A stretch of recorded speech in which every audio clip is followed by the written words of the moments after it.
Hello बच्चों, कैसे हैं आप सभी। उम्मीद करते हैं कि आपकी तैयारी चल रही होगी और अच्छे से एग्जाम दे रहे होंगे। ठीक है। अब ये आपका हिंदी का पेपर। ठीक है, हिंदी, संस्कृत, इंग्लिश, ये पेपर अभी अभी आपका बाकी है। ठीक है। आज हम लोग पढ़ने वाले हैं क्लास सेवेंथ के हिंदी को। ठीक है। इसके क्वेश्चन आंसर को देखेंगे और ये एग्जाम पॉइंट ऑफ व्यू से बहुत महत्वपूर्ण होगा। ओके। देखिए, पहले क्या लिखना है, यहाँ पे छात्र छात्रा का नाम लिखना है। यहाँ पे आप अपना नाम लिख लेंगे। ठीक है, जैसे आपका जो भी नाम हो। मान लेते हैं आपका नाम अमित है, तो अमित कुमार यहाँ पे लिख लेंगे। ठीक है। फिर वर्ग क्रमांक, आपका रोल नंबर जो होगा, मान लेते हैं रोल नंबर आपका 10 है, तो 10 लिख लेंगे। फिर विद्यालय का नाम आपका जो भी हो लिख लेंगे इसमें। ठीक है। MNP हाजीपुर जो भी हो आपका नाम, वहाँ विद्यालय का नाम लिख लेंगे। प्रखंड आपका जो भी हो, पटना है तो पटना लिख देंगे। संकुल का नाम लिख लेंगे और यहाँ पर जिला का नाम लिख देंगे। ठीक है। चलिए, बस इतना ही आपको 6 चीज में भरना है। ये वीक्षक का हस्ताक्षर है, यहाँ पे आपको कुछ नहीं भरना है। मूल्यांकनकर्ता का हस्ताक्षर है, यहाँ भी आपको नहीं भरना है कुछ। प्राप्तांक, यहाँ भी कुछ नहीं भरना है। ठीक है। तो कुल मिलाकर आपको इन्हीं 6 जगहों पे क्या करना है, भरना है। इसको आप अच्छे से भर लेंगे, उसके बाद फिर क्वेश्चन आंसर पे आएंगे। ओके। चलिए, देखते हैं पहला प्रश्न। इस तरह से आपको प्रश्न मिलेगा। ये पहला प्रश्न है, कोष्टक में दिए गए विकल्प से सही विकल्प चुनकर रिक्त स्थान को क्या करना है, पूर्ति करना है।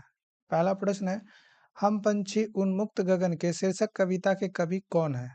तो इसके कवि कौन है, शिवमंगल सिंह सुमन। तो यहाँ पे आप लिख देंगे ये शिवमंगल शिवमंगल सिंह सुमन। इसके इसके कवि कौन है, इसके लेखक कौन है जी, कवि।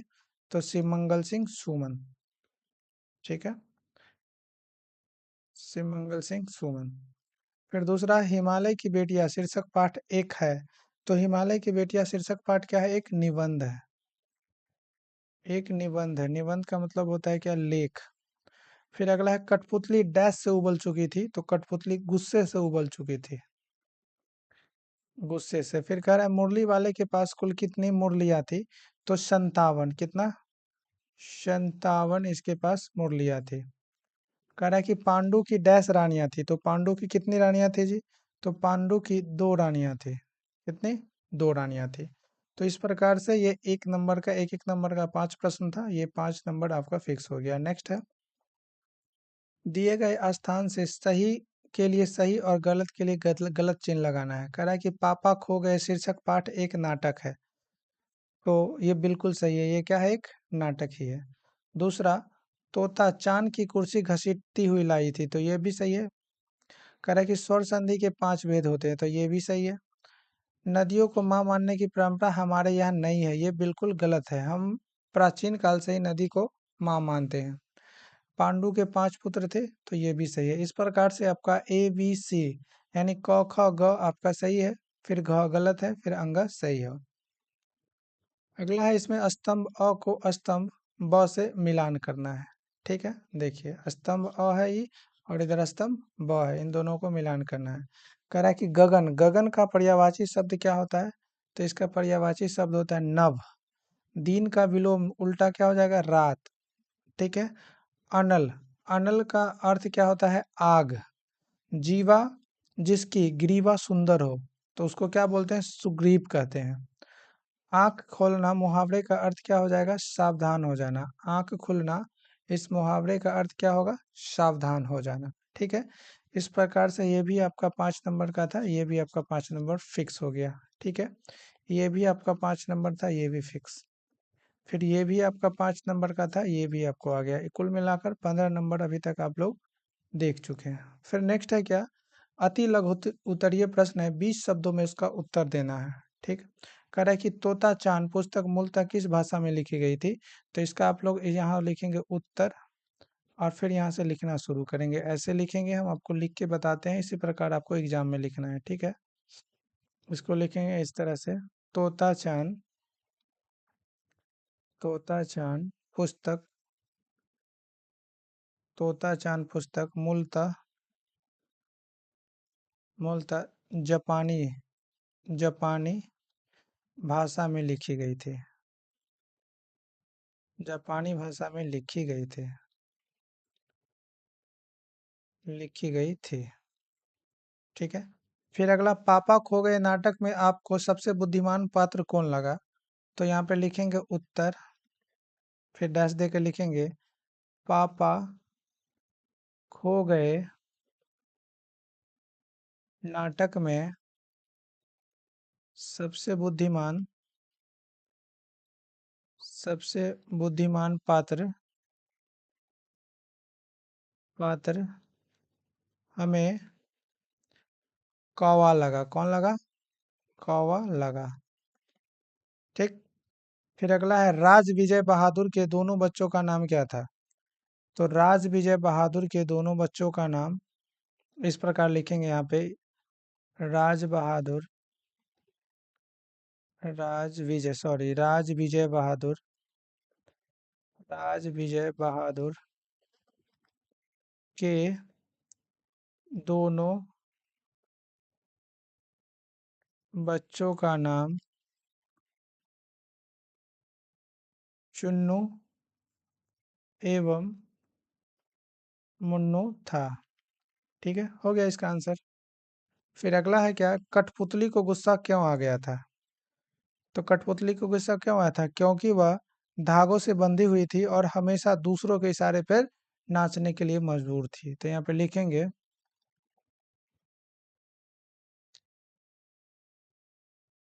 क्योंकि वह हमेशा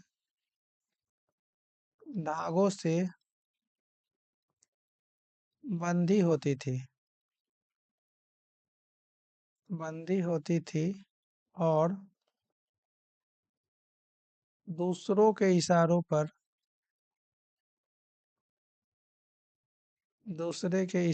पर नाचने के लिए मजबूर थी। दूसरे के इशारों पर नाचने के लिए मजबूर थी। फिर अगला प्रश्न है, हिमालय की यात्रा में लेखक किन किन की प्रशंसा करते हैं? तो लिखेंगे हिमालय की यात्रा में लेखक निम्न चीजों की प्रशंसा करते हैं, जैसे हिमालय की अनुपम छटा। लिखेंगे क्या? हिमालय की यात्रा में लेखक हिमालय की यात्रा में लेखक हिमालय की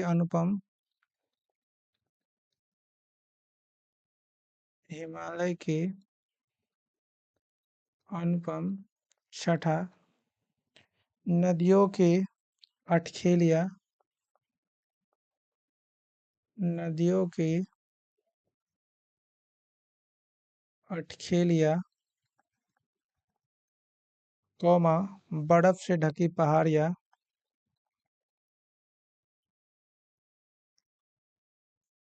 बर्फ से ढकी पहाड़ियाँ, पेड़ पौधे से भरी घाटियाँ, पौधे से भरे घाटियाँ की प्रशंसा करते हैं, तो इस तरह से आप इसका उत्तर लिख देंगे।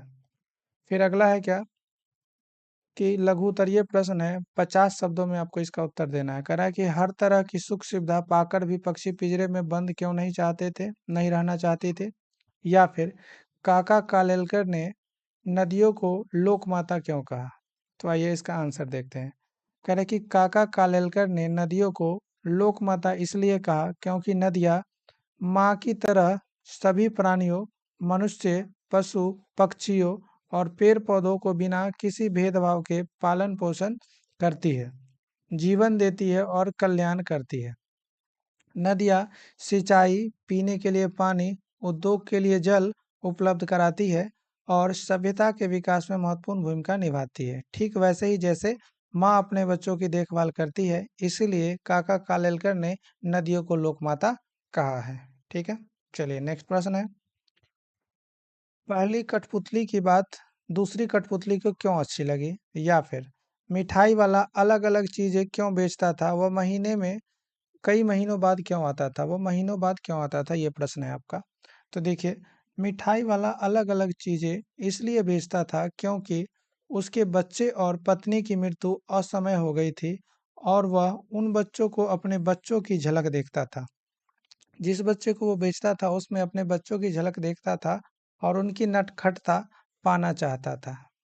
उनकी निकटता पाना चाहता था। उसको पैसे की कोई लालच नहीं थी, इसलिए वह महीने बाद आता था और वह बच्चे को रुचि के अनुसार चीज़ें बेचता था। मतलब बच्चे को जो पसंद हो वही चीज़ें बेचता था। नेक्स्ट है 10 नंबर का प्रश्न है, आपको 100 में लिखना है। कह रहा है क्या वजह थी कि सभी पात्र मिलकर भी लड़की को उसके घर नहीं पहुंचा पा रहे थे? तो हम पंछी उन्मुक्त गगन के शीर्षक कविता का अर्थ लिखे। ये दोनों में से कोई एक लिखना है, तो हमने नीचे वाले का लिखा है।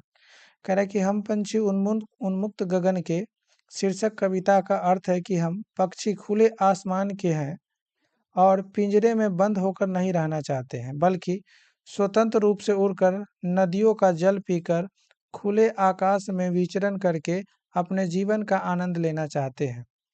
यह कविता स्वतंत्रता के महत्व को दर्शाती है और बताती है कि बंधन किसी भी कीमत पर स्वीकार नहीं किया जा सकता है, भले वह सोने की पिंजरे ही क्यों न हो।